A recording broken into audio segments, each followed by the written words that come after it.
High বন্ধুরা, আসসালামু আলাইকুম। কেমন আছেন আপনারা সবাই? আশা করি ভালো আছেন, সুস্থ আছেন। আমি আবারও হাজির হলাম আপনাদের মাঝে আমার আরেকটি ভিডিও নিয়ে, প্রতিদিনের মতো আমার ডেইলি লাইফের। তো এই যে সকালে এই ভিডিওটা ছিল গতকালকে রাত 10টার দিকে আর কি। ইলমার বাবা আসবে, তো সেই জন্যে ভাবলাম যে সকালে এসে নামবে, সেজন্য ভাবলাম যে গরুর কোরবানির যে ঈদের গরুর লাহারি আর কি, গরুর পায়া গুলা সেগুলো আর কি রান্না করে রেখে দেই সকালে আর কি।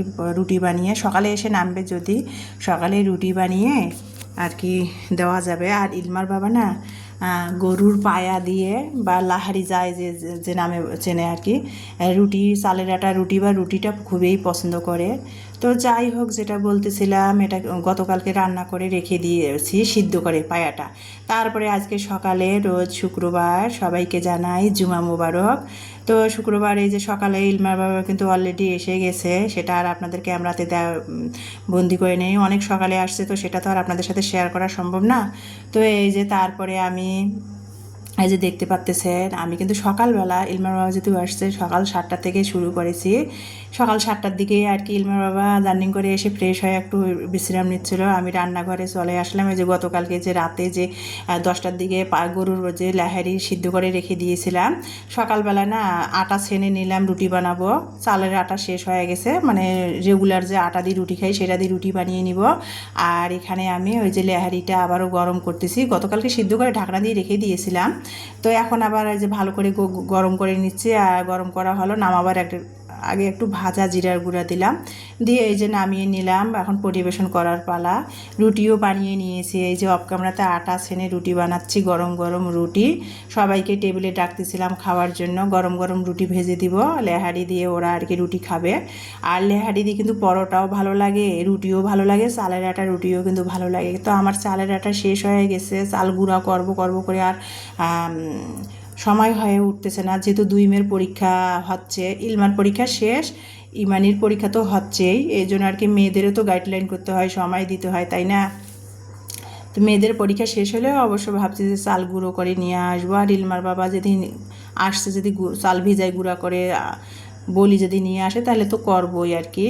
তো এই যে দেখতে পাচ্তেছেন সকালবেলা কিন্তু, তারপরে ওরা কিন্তু অফ ক্যামেরাতে বাবা মেয়ে 2 মেয়ে, ওর বাবা, ইলমার বাবা সহ নাস্তা খেয়ে নিয়েছে। এখন আমি ওদের খাওয়া শেষ, পরে আমি এখন ওদের খাওয়াই দিয়ে আমি এখন খেতে বসেছি। এই যে ওরা খেয়েছে, দেখেন লেহারির হাড়গুলা, মানে সব যে ভিতরে যে লেহারির মজাটা আছে না, সেইটা সব খেয়ে খেয়ে হাড়গুলা ফালাই দিছে।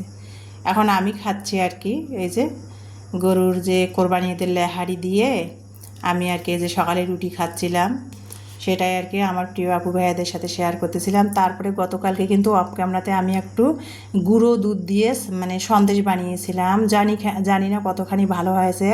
বানিয়ে ফ্রিজে কিন্তু আমি সেট করে রেখে দিয়েছিলাম।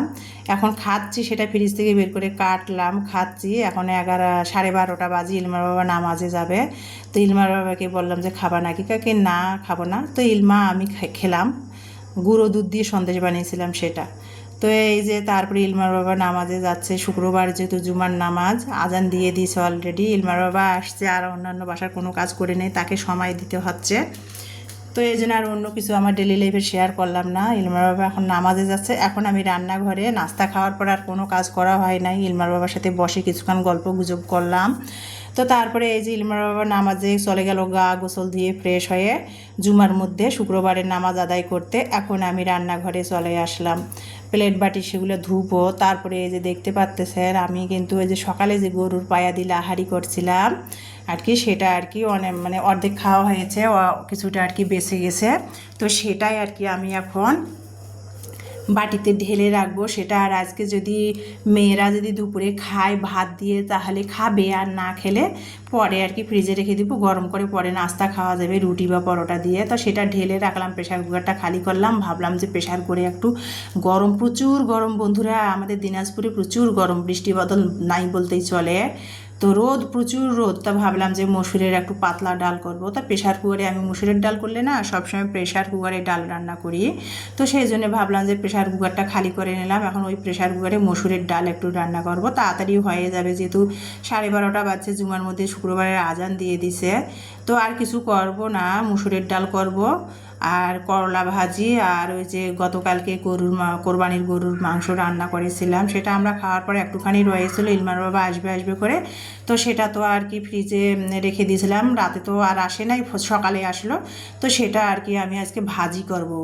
শিট কাবাব যেমন রেস্টুরেন্টগুলোতে পারে না, শিট কাবাবের মতোই আর কি গরুর মাংসটা ভাজি করলে লাগে, আমার মেয়েরা পছন্দ করে সেটা আর কি, মাংসটা খেতেই চায় না, তো ভেজে দিলে গরুর মাংস হালকা মশলা দিয়ে রান্না করে পরে আবার শিট কাবাবের মতো ভেজে দিলে খুব পছন্দ করে, মানে 2 পিস 1 পিস তাহলে খায়, তো সেটাই করব। তো আর করলা ভাজি আর মসুরের পাতলা ডাল, তো সেই জন্য আর কি সকালে নাস্তা খাওয়া হয়েছে না, প্রেশার কুকারে না খালি করলাম, আর সিংয়ের প্লেট বাটিগুলো সকালের নাস্তা সব ধুয়ে ফেললাম, সিংটা খালি করে ফেলতেছি যেহেতু কাটা বাছা ধোয়া করব। তো সিংটা পরিষ্কার করে নিলাম, পরে সিংটা প্লেট বাটি ধুয়ে সিংটা আমি যখনই প্লেট বাটিতে সঙ্গে সঙ্গে সিংটা আর কি শুকনো একটা পুরান কাপড় দিয়ে পরিষ্কার করে ফেলি, তখন ভালো লাগে আর কি, শুকনো শুকনো থাকে।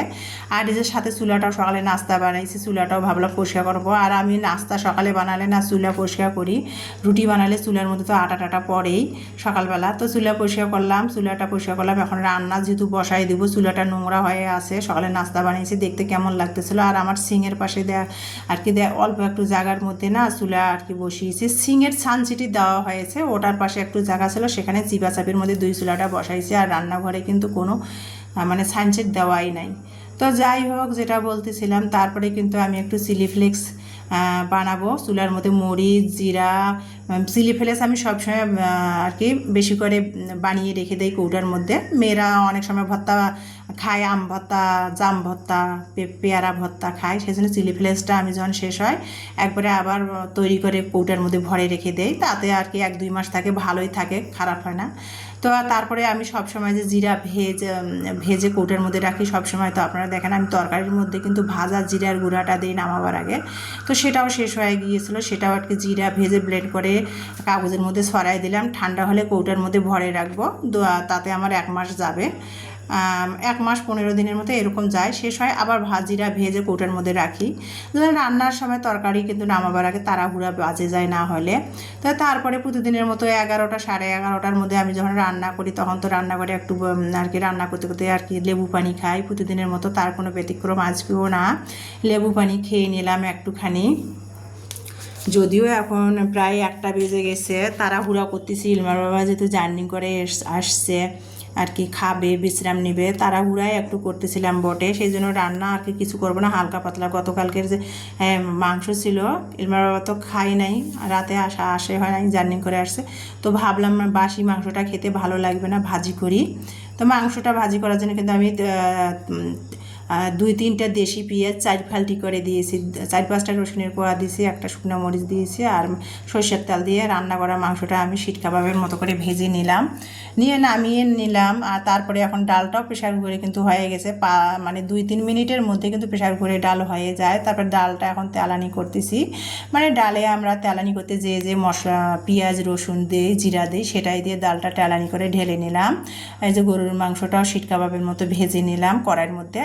এখন আমি করলাটাও আপ ক্যামেরাতে কেটে নিয়েছি, দেশি যে গোল আলু দিয়ে আমি করলা ভাজি করব, তো কেটে বেছে ধুয়ে তারপরে করলা ভাজিটা করতে আসলাম। করলা ভাজি করার জন্য আমি কিন্তু 10-12টা রসুনের কোয়া ছেঁচিয়ে দিয়েছি, পেঁয়াজ কেটে দিয়েছি, দেশি পেঁয়াজ 3টা পেঁয়াজ কুচাই দিয়েছি, কাঁচামরিচ কুচাই দিয়েছি, দিয়ে চুলার মধ্যে সরষের তেল দিলাম, কড়াইয়ের মধ্যে দিয়ে একটু হালকা করে ভাজা করে আর কি লবণ হলুদ দিয়ে তারপরে আর কি আমি এই যে করলাটা তেলে দিয়ে ভেজে নিলাম।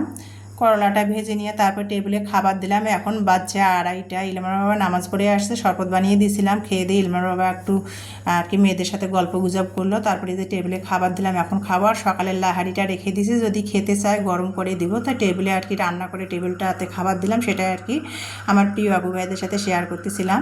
তো এখন দুপুরে খাবো আর কি। তো ভিডিওটা খেতে খেতে আমার আপু ভাইয়াদের মাঝ থেকে বিদায় নিব। ইলমার বাবা আসতে 2 দিন আর কি আপনারা ধৈর্য ধরেন, আমি 2 দিন আপনাদের পরিবারে যেতে পারবো না। আর কয়দিন ধরে কিন্তু আমি এমনিতেও অনেক ব্যস্ত, ভিডিও ছাড়তেছি ঠিকই, আমার আপু ভাইয়াদের সাথে আর কি দেখা হচ্ছে না আমার। তো আপনারা আমার ভিডিওগুলো দেখবেন, আমি সময় সুযোগ করে একেবারে আপনাদের ভিডিওগুলো 2-3টা করে দেখে ফুল ওয়াশ করে আসবো। তো আজকের ভিডিওটা এই পর্যন্ত, আল্লাহ হাফেজ।